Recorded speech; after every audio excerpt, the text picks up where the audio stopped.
Honestly, I've been so busy working on China, working on Russia, working on Iran, working on so many things. I'm not thinking about Elon. I just wish him well.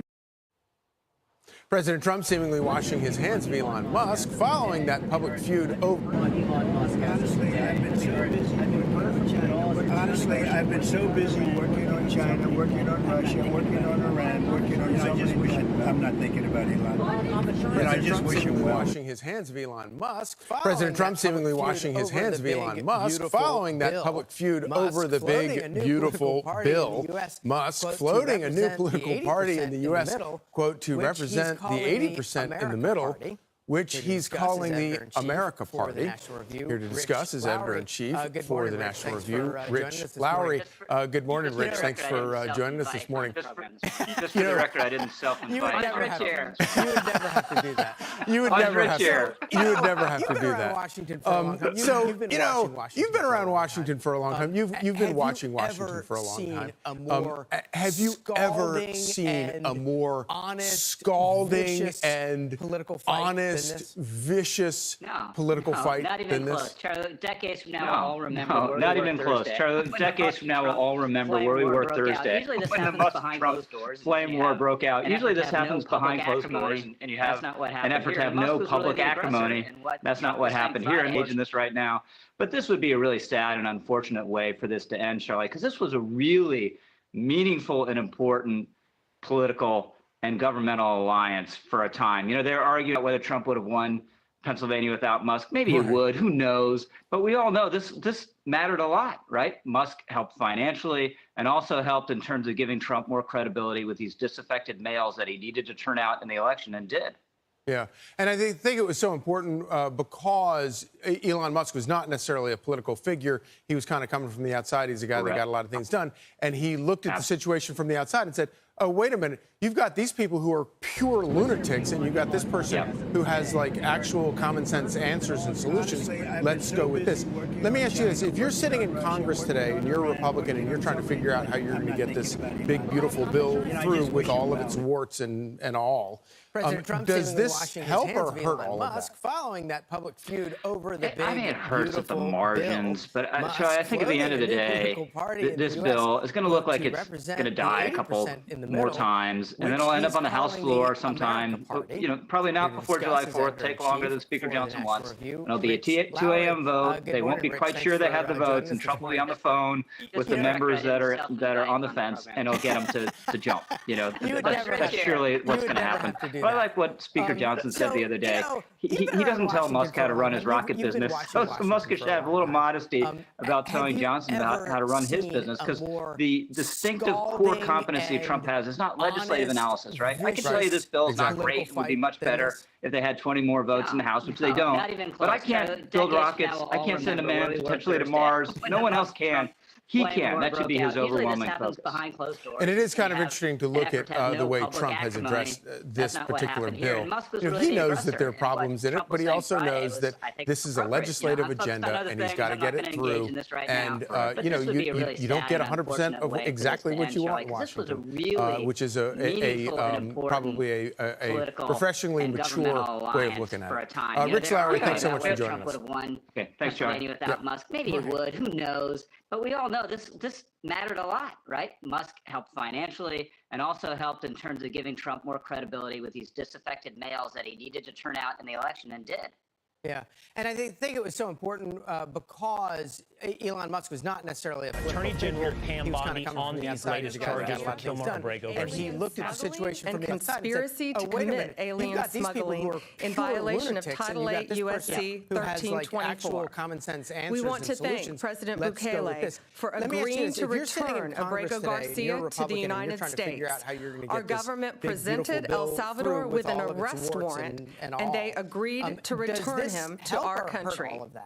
We're grateful to President Bukele for agreeing to return him to our country to face these very serious charges. It's going to look like it's this is what American justice looks like. And it'll end up on the House floor upon completion of his sentence, we anticipate he will be returned to his home country of El Salvador. They won't be quite sure they have the votes. The grand jury found that over the past 9 years, Abrego Garcia has played a significant role in an alien smuggling ring. He doesn't tell Musk how to run his rocket business. This was his full-time job, about telling Johnson not a contractor.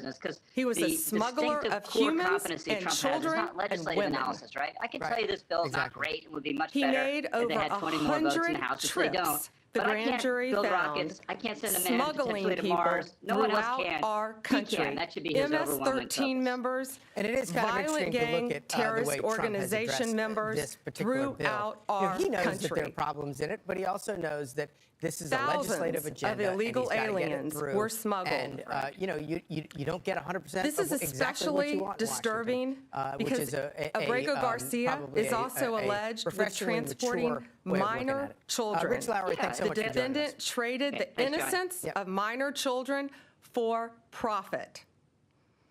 There are even more disturbing facts that the grand jury uncovered. It is alleged this defendant is part of the same smuggling ring responsible for the death of more than 50 migrants in 2021 after the tractor trailer overturned in Mexico. This is part of that same ring. It is 5 o'clock in New York City, and this is the defendant abused undocumented alien females, according to co-conspirators who were under his control while transporting them throughout our Fox country. News alert now, the Salvadoran this defendant trafficked firearms and narcotics throughout our country on multiple occasions. They were using vehicles, SUVs, with added seats in the back, floors that had been ripped out, guns, narcotics, children, women, MS-13 members.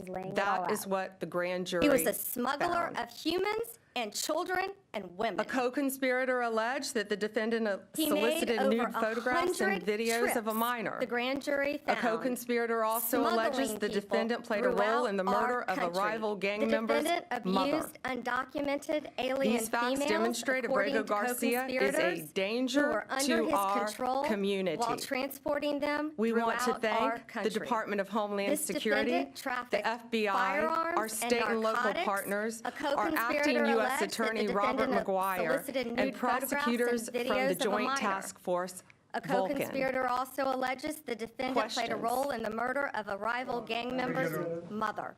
Attorney General. The charges stem from a traffic stop in Tennessee back in 2022. Abrego Garcia pulled over for speeding, and that led law enforcement officers to suspect him of involvement in human trafficking.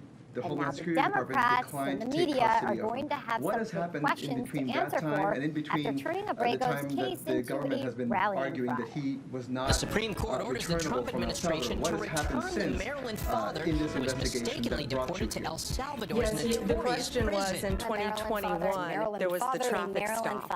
And what has changed since then? What has changed is Donald Trump is now president of the United States and our borders are again secure. Abrego Garcia, thanks to the bright light that has been shined on Abrego Garcia. This investigation continued with actually amazing police work, and we were able to track this case and stop this international smuggling ring from continuing. Rights and the rights of all. The administration will now have to make a case in the court of law as it should have all along. Can you just explain when this investigation was opened? The media is still pumping out the Maryland man narrative. Well, the grand jury indicted on May 21st. Wrongly deported Maryland man Hilmar Abrego Garcia is on his way back to the U.S. Because that's all it was to the media for quite some time. We saw it headline after headline, Jesse. The Maryland man. Not just headlines. Jessica called him the Maryland man. Yes, you did. No, I didn't. I used his name like a rock. You called him a Maryland dad. And now the Maryland dad is accused of killing a rival gang member's mom.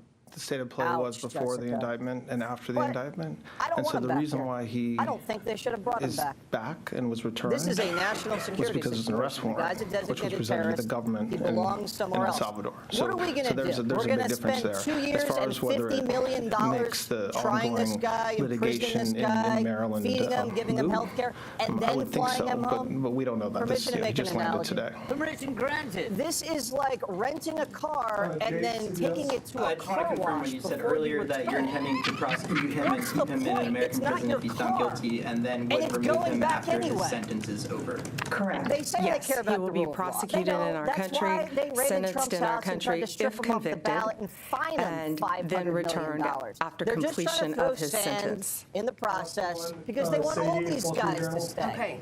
And this is not me speaking. This is them saying we want an underclass here so they could wipe our. You were mentioning, that he had some involvement in these this guy is such a bad hombre. He's the baddest of bad hombres. He was caught soliciting child porn.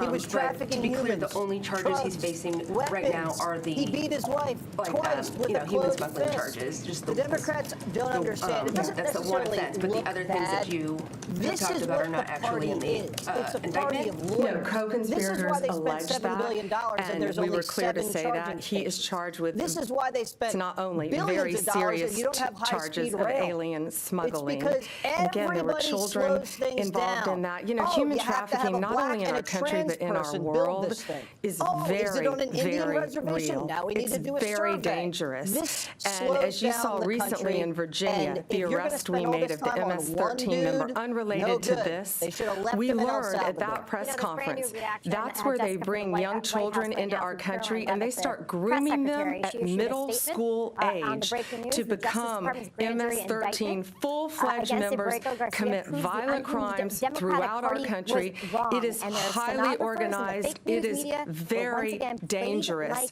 And they fools. are living throughout our country, but no more, because they are being arrested, and they are Caroline being Leavitt, as well as other prosecuted, members of the and Trump being administration, from the convicted president and himself deported to when Kristi Noem, appropriate. lied to the American That's people all when they for said that they today. couldn't bring him back. Thank you. So we can't do that. It's up to Bukele. Well, I guess he could get him back. Kilmer Abrego and I do think it is a Garcia victory for the rule of law that he will go, with 2 he'll felonies have his due process, involved, and then he'll probably end up in including a jail. human smuggling. And then after that's done, The then he'll be details, the deported allegations if as it just turns laid out out that by this Attorney General is Pam true. Bondi, But they should now eye-opening. systematically go Over through the list and start with 100 Andre Hernandez trips and all the other bringing people who are illegals alleged into to the be United innocent States, of anything, not thousands convicted of any illegals, crimes, part of a and bring them conspiracy back that included and let them Kilmer have their Abrego day in court. Garcia. Just put them in Those front of individuals an immigration included judge minors. and do it Also the allegations legal that way. firearm trafficking You say we're a involved, party of and over lawyers. 50 I don't think migrants that's as killed embarrassing as you think, as and you part would of this probably conspiracy do better when if a you tractor had more trailer was high-quality lawyers overturned in your in party. Mexico. Lawyers are rated below Congress, and Congress is at like 12% approval. It's not about approval, it's about effectiveness. And you show up You in think court this all the is time. effective?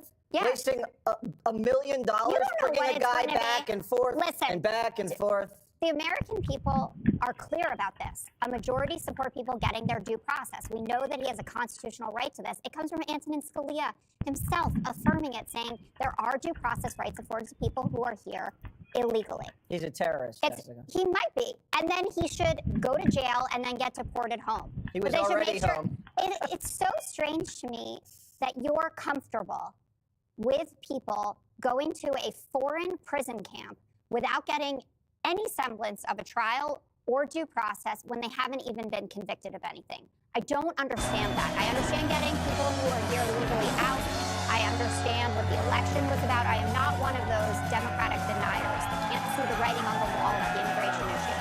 But how can you actually sit here in the comforts of our air-conditioned studio or in your big, nice house and be comfortable knowing that there are people not convicted of anything left to rot? Now do it with your hands. He has been convicted. He has not. Yes, he has. It's fun. He's Hey, so you know what illegal. that He's been means. Let's arrested. welcome tonight's And guest. get this. His weekend show He's not an gives you all the American news citizen. and none of the kill me. If you want to Co-host of spend Fox and all Friends your Weekend, Charlie attention Hurd. trying to protect a human trafficker, you can do that. What I love about this This is that in Caucasian order to goes good find with this any out, occasion. we had Fox to News send him to contributor El Tom Salvador, Salou. which created this unstable hysteria among camera-chasing Democrats. We couldn't get Will Cain, This guy's so here's crimes Todd into plain Pyro. view.